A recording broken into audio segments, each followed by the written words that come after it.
ಅವಲಕ್ಕಿ ಒಗ್ಗರಣೆ. ಅವಲಕ್ಕಿ ಮಾಡೋದು ಹೇಗೆ ಅಂತ ಹೇಳ್ತೀನಿ. ಆಯಿಲು, ಮಸ್ಟರ್ಡು, ಆನಿಯನ್ನು ಆ್ಯಂಡ್ ಶೇಂಗಾ ಬೀಜ ಆ್ಯಂಡ್ ಗ್ರೀನ್ ಚಿಲ್ಲಿ ಇಷ್ಟು ಹಾಕ್ಕೊಂಡು ನೀಟಾಗಿ ಫ್ರೈ ಮಾಡ್ಕೊಳ್ಳಿ.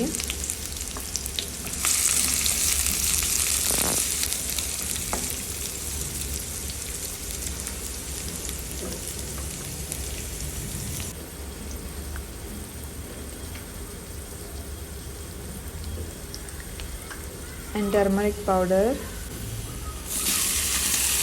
ಲಾಸ್ಟ್ಗೆ ಅವಲಕ್ಕಿ ಹಾಕ್ಕೊಳ್ಳಿ. ಅವಲಕ್ಕಿ ಅಂದರೆ ನೀರಲ್ಲಿ ನೆನೆ ಇಡಬೇಕು 5 ಮಿನಿಟ್ಸು. ನೆನೆ ಇಟ್ಟು ಇದನ್ನ ಹಿಂಡಿ ಆಚೆ ತೆಗಿಬೇಕು. ಆ್ಯಂಡ್ ಕೊತ್ತಂಬರಿ ಸೊಪ್ಪು ಹಾಕ್ಬೇಕು ಇದಕ್ಕೆ. ಲಾಸ್ಟಲ್ಲಿ ಇದರಲ್ಲಿ ಸ್ವಲ್ಪ ಹಾಲು ಸ್ವಲ್ಪ ಹಾಕ್ಕೊಬೋದು. ಆ್ಯಂಡ್ ಇದು ಪುಟಾಣಿ ಪುಡಿ, ಸಾಲ್ಟ್ ಹಾಕಿರಿ ಆ್ಯಂಡ್ ಲೆಮನ್.